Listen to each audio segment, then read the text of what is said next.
I had to go to my garage to record this because I'm afraid to wake up my baby. It's 12:30 at night. I had to record this day after the game 2 of Vegas, Carolina. And I found out earlier today that Dylan Larkin requested a trade. Phenomenal.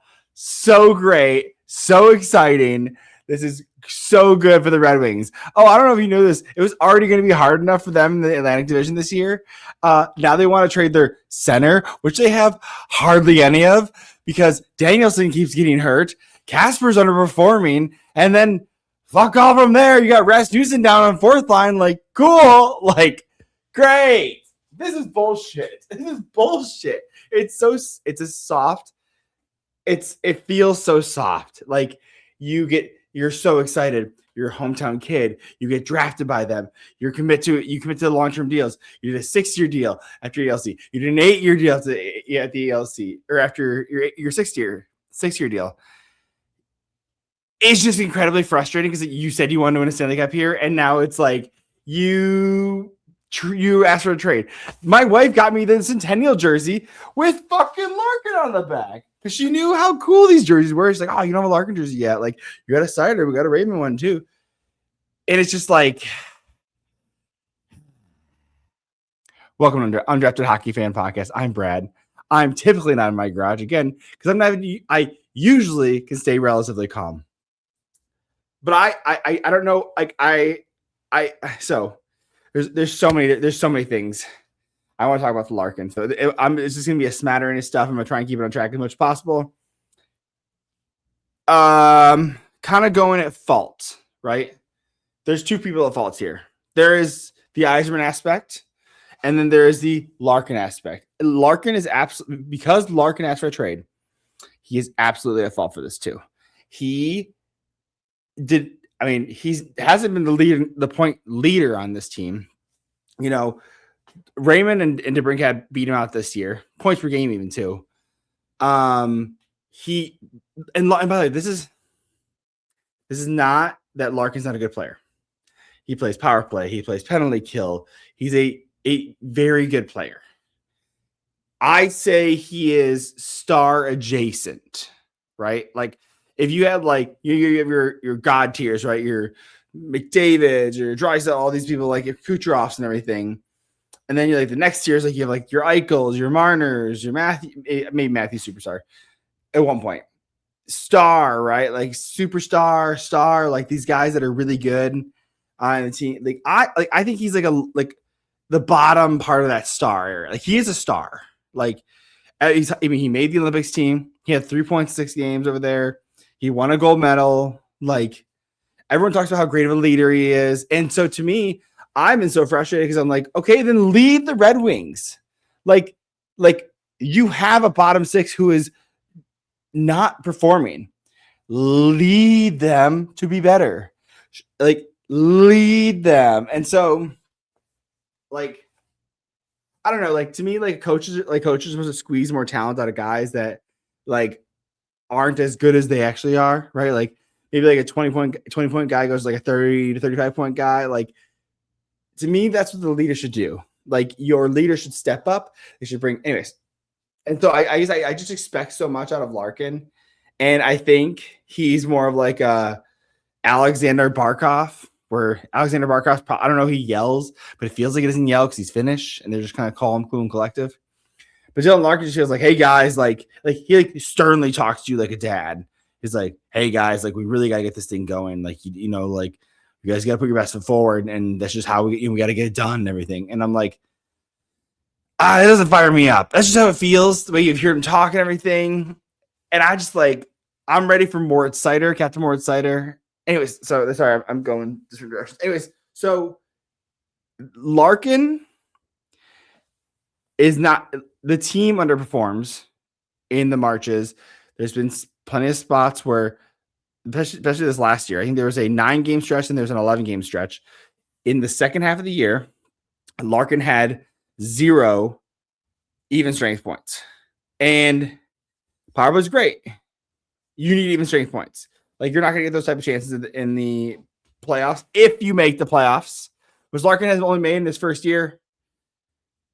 I can understand why he's frustrated. Like, I understand why he's frustrated, but I just like, you are part of the solution. Like, you are, like, you wanted to be here through this rebuild. Like, you knew it was going to take a long time. Has there been missteps by free agency? And in my opinion, Chris Ilitch, I think, and it was already rumored, Yzerman wanted to go harder in a rebuild. He really wanted to tear it down to the studs. And then Chris Ilitch says, hey, we got Raymond, we got Cider, like, fuck it. Go, I want a playoff game in my new Little Caesars Arena. And so that's why you get the cop signing, the use shots. You get all these like crazy sign. I remember I told my wife, I said, dude, some idiot's gonna sign Ben Sherratt after his trade from Montreal to Florida, and they're gonna give him a big contract, and they're gonna look so stupid. And what an idiot. Joke's on me, it was my idiot. Anyways, that's not a reflection on Sherratt. It's just that Sherratt has been good for what we need. But at the same time, he's been asked to do more than he is supposed to. He's a second, third line guy. He was asked to be first pair guys. Anyways, so that's Sherratt. But this is a good chunk of Yzerman's fault. Has he built a team that's a Stanley Cup contender? No, because they would be in the Stanley Cup, the playoff contender. They got close against Washington. Remember, there was like they tied points. It was like 98 points, and they lost because they lost in regulation wins. That was like 3 years ago now, guys. 3 seasons ago. Not last year, not the year before. It was the year before that. And so Yzerman didn't build a good enough team. But to me, a rebuild has always like I've been saying this since the rebuild happened. And to me, Red Wings fans, they think since we missed the playoffs, that's when rebuild started, which was 2016 was their last time in the playoffs, right? So you're thinking 10 years. 10 years since you've been in the playoffs. That's what they see. That's what they see. To me, I see the rebuild started when the real rebuild, the real one, is when Yzerman got here in 2019. Now, it still has been a long time. It's been 7 years. To me, Ken Holland talks about this. Rebuilds, true tear-down rebuilds, take 7, if not 8 to 10 years is what Ken Holland talked about. So, to me, Yzerman just finished his 7th year. And so I'm like, okay, who's showing up?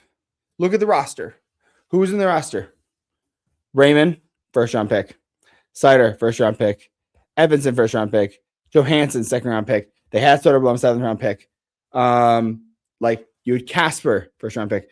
You have these guys that are coming up, and these things take time. And guess who's going to be next year?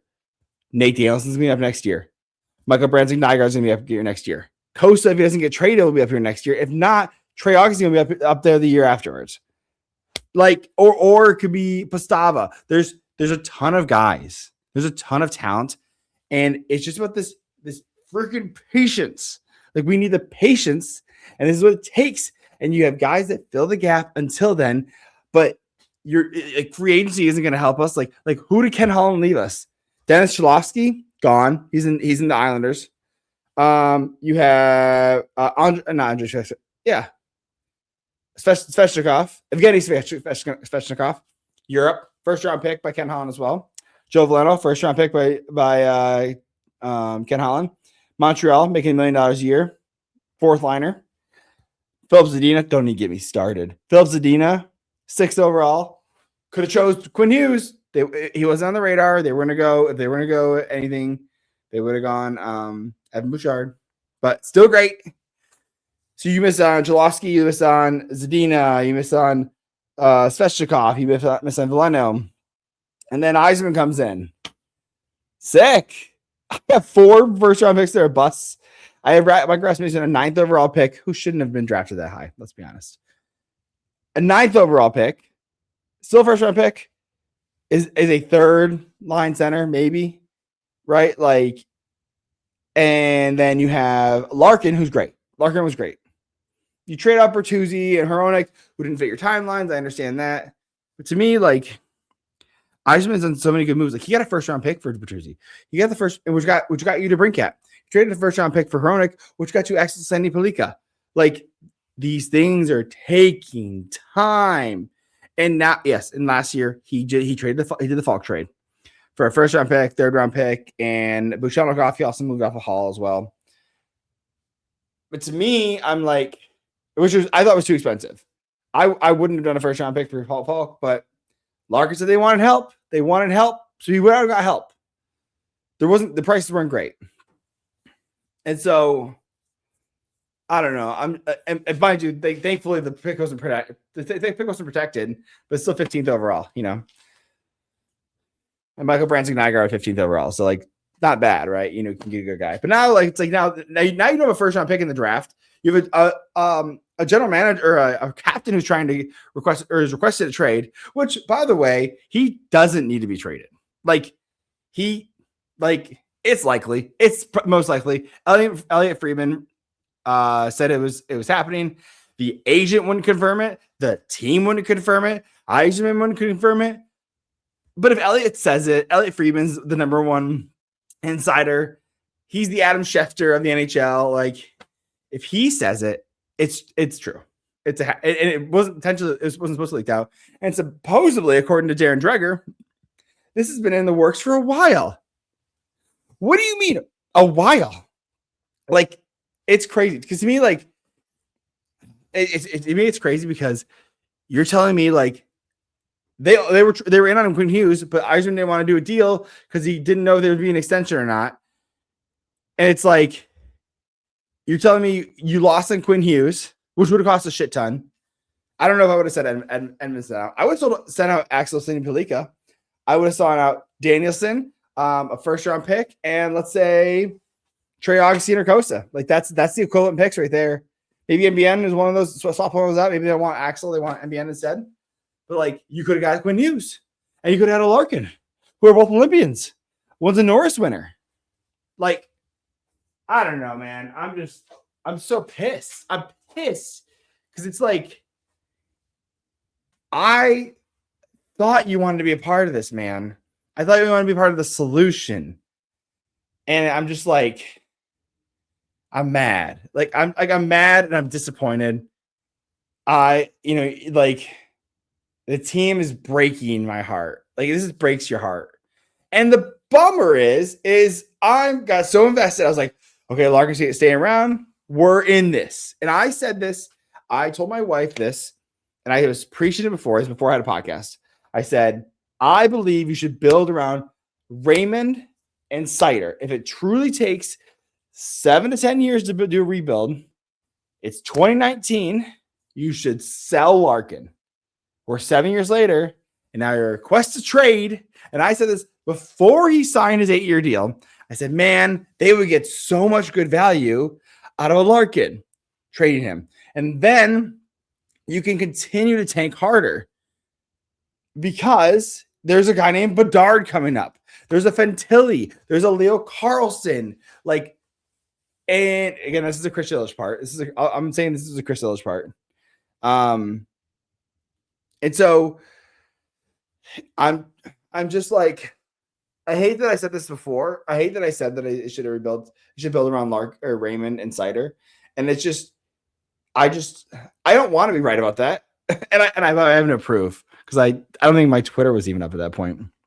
And I was like, if this is going to be the direction, like, I don't know, like, because you know what the problem is that if you trade Larkin, like, is DeBrincat going to stay around? No. And if DeBrincat going to stay around, is Kane? No, Kane's not staying around. Like, what do you make DeBrincat captain? Well, I mean, you make Seider captain. Let's be honest. But like, does DeBrincat want to stay around? I would like DeBrincat to stay around, but like, if you trade Larkin, you have no center depth.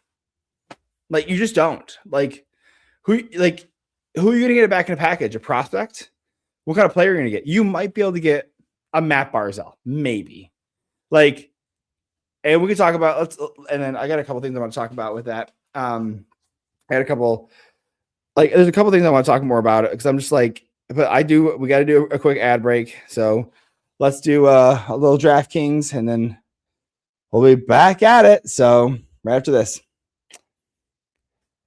The Stanley Cup playoffs are here, and the DraftKings Sportsbook, an official sports betting partner of the NHL, has a new customer offer. When the ice gets coldest, the best players in the world show you exactly who they are. Funny enough. Playoff warriors turn it up round by round, and DraftKings turns it up with them from the first round all the way to the Stanley Cup Finals. Bet player props, bet live from the opening faceoff to the final horn. Every moment matters. New DraftKings customers bet $5 and you'll get $100 in bonus bets instantly. Download the DraftKings Sportsbook app and use the code THPN when you're ready for the moment. That's code THPN. Turn $5 into $100 in bonus bets instantly. In partnership with DraftKings, the crown is yours. Gambling problem? Call 1-800-GAMBLER or 1-800-MY-RESET. New York, call 877-8-HOPE-NY or text HOPE-NY. Connecticut, call 888-789-7777 or visit ccpg.org. On behalf of Blue Hill Casino in Kansas, wager tax pass-through may apply in Illinois, 21 plus in most states, void in Ontario, restrictions apply.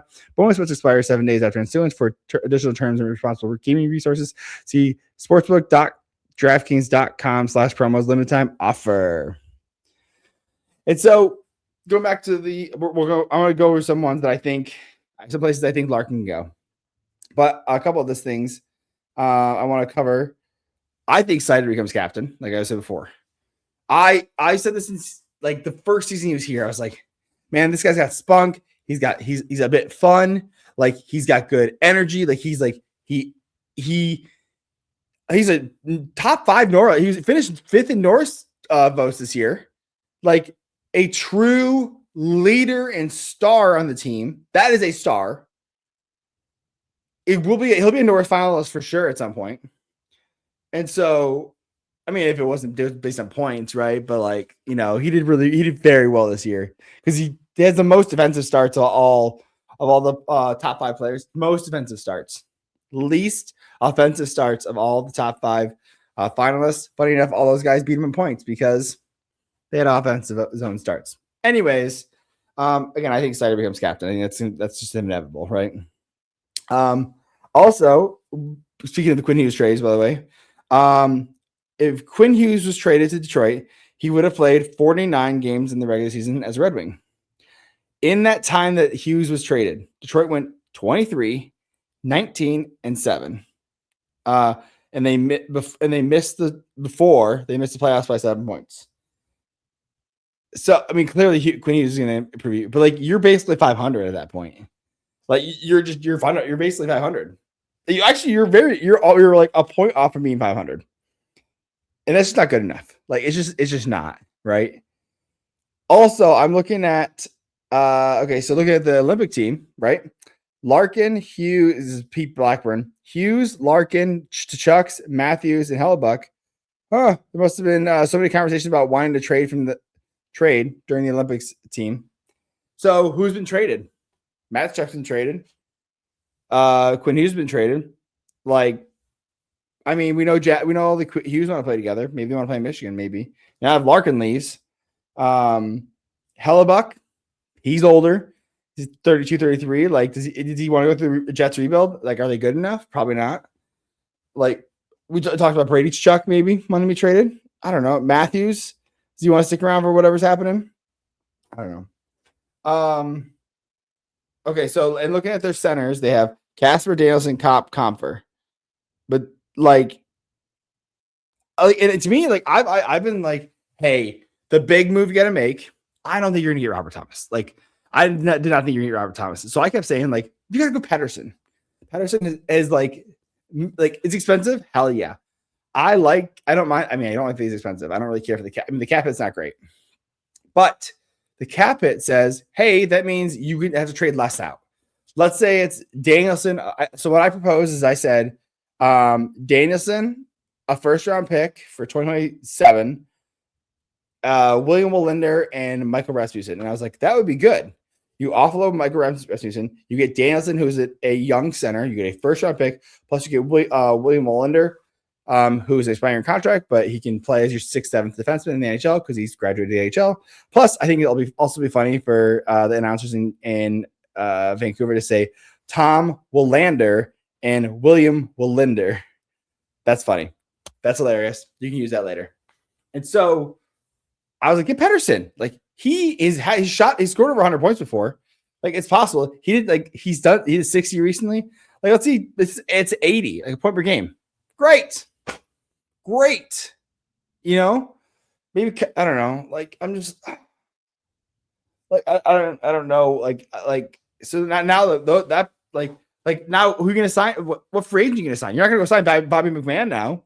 Why would you? Like, it doesn't make sense to. What free agent are you going to bring in? Like, and so who?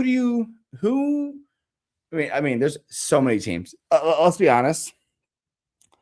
Of all the players available who have requested trades or are hitting free agency, it's Dylan Larkin. He's the number one target, right? Robert Thomas's name is out there. Kyrie's name is out there. These guys have not requested trades, though. Dylan Larkin is by far the best player on the market currently that we know is available, that we absolutely know is available. So, which is funny because like there's several people that need centers, and I think there's some not one for one, but I'm gonna use core pieces. Like, I would love a William Nylander.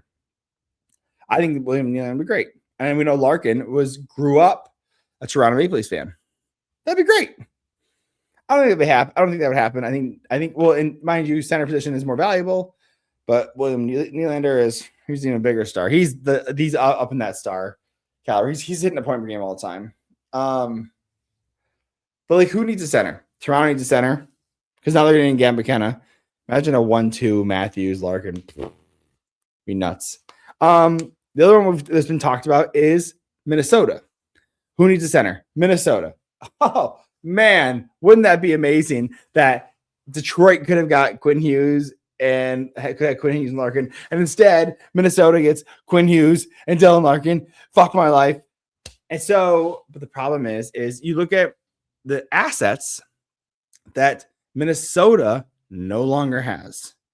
And so, if you look at the assets, they traded out, not Boldy.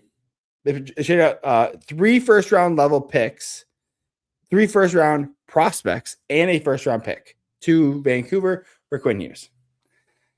So who do they have left?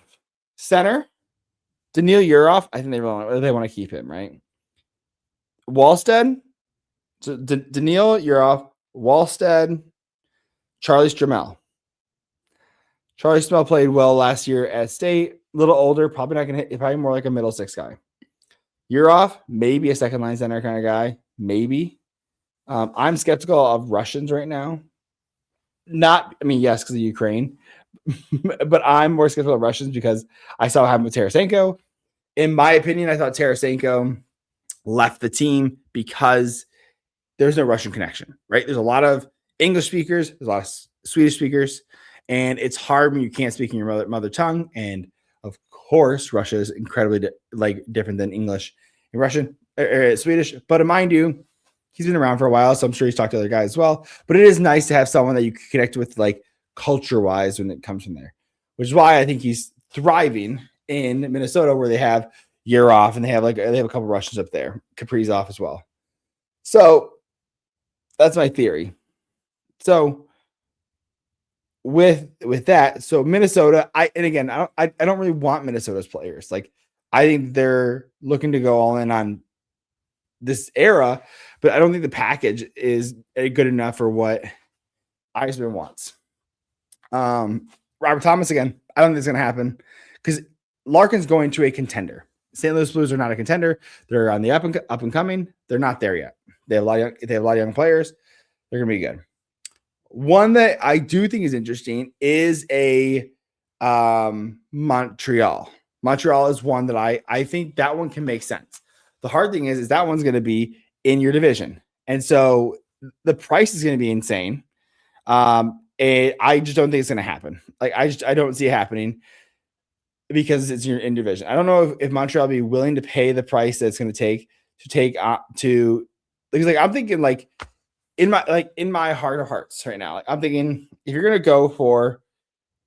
trade with Montreal, my first piece that I'm asking for, and I'm looking up right now, who they got. I'm asking for Michael Hage immediately.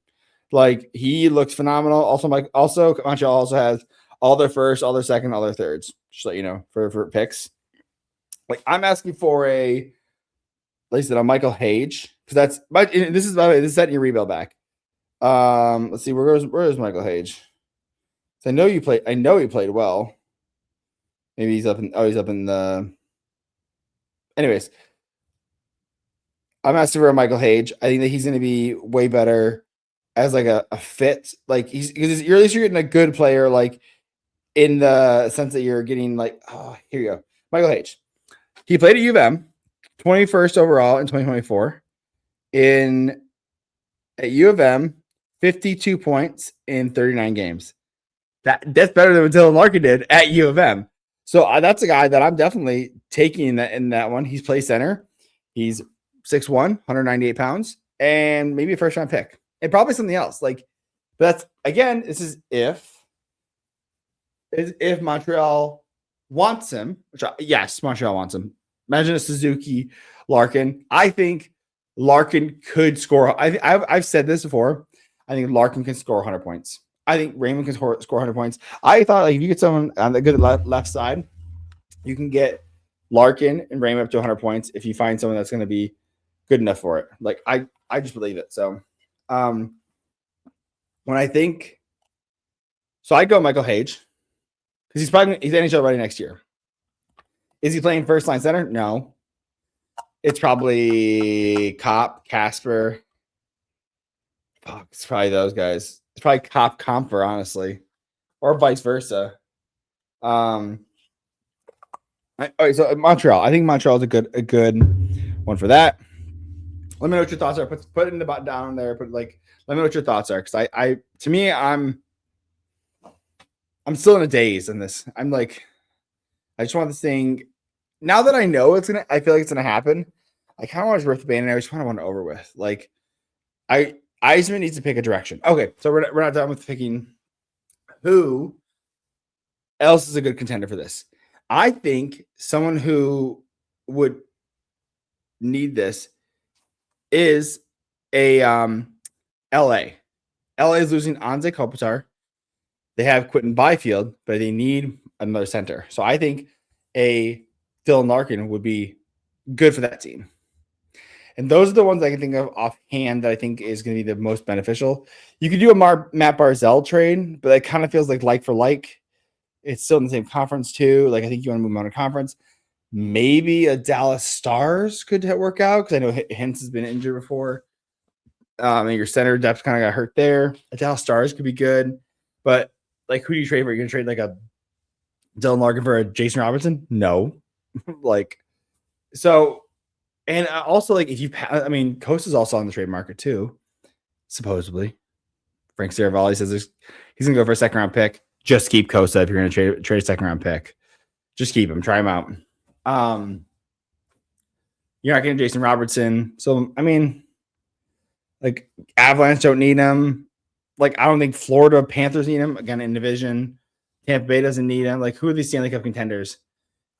Dude, what about now Stankoven looks really good for Carolina Hurricanes, but he's smaller.